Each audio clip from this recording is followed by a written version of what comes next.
Hi, this is David, and welcome to the club. I know we'll be sharing some great times together in the months ahead, and now that you're a member, it looks like we're off to a really good start.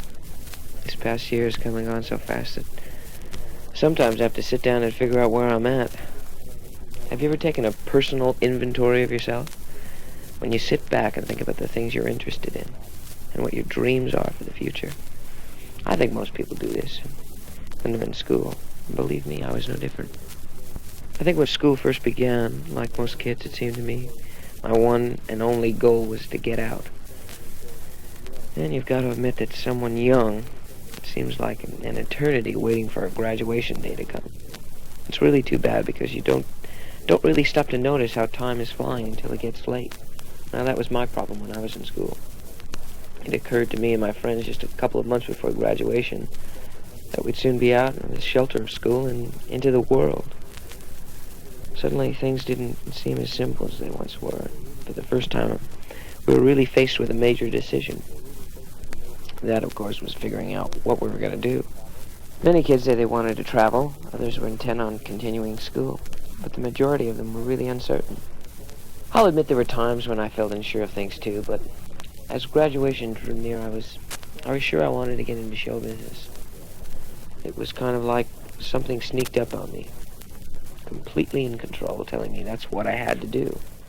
You know, it's funny too, because in spite of all my determination, when the time came to really get into it, I really didn't know how to begin. I felt so lost. So I went to New York and worked for a while, studied acting the rest of the time. It was discouraging in the beginning to go out on interviews and be turned away. I guess I was confident that someday something good was bound to pop up. When it did, you really can't imagine how excited I was. Maybe it was because I worked everything out for myself that I was so thrilled, but I still feel you appreciate something more when it's earned rather than when it's handed to you. Well, my first show closed after, a couple of months, I guess, but I really did learn a lot. Anyway, things did turn out for the better, because I met someone who was interested in having me test for film. We flew out together to the West Coast, and I knew of it.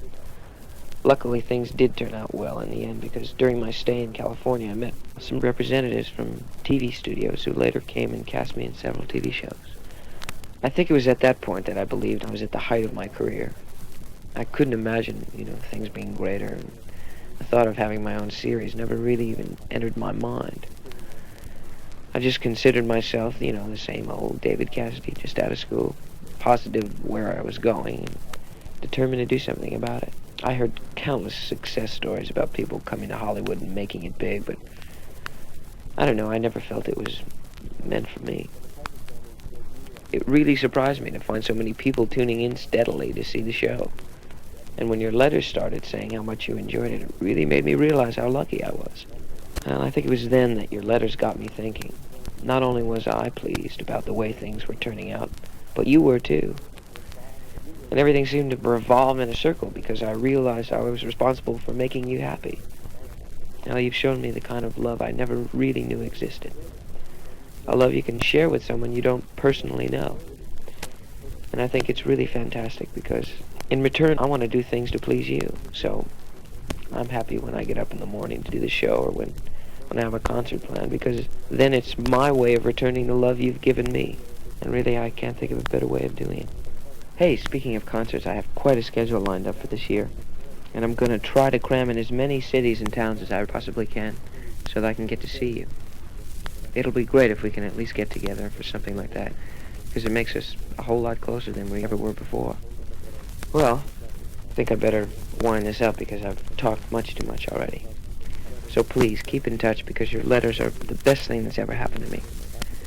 And even though it's impossible to answer each and every letter I receive, I want you to know that each one that's sent to me at the fan club or at Tiger Beat is read, and that I always think about you.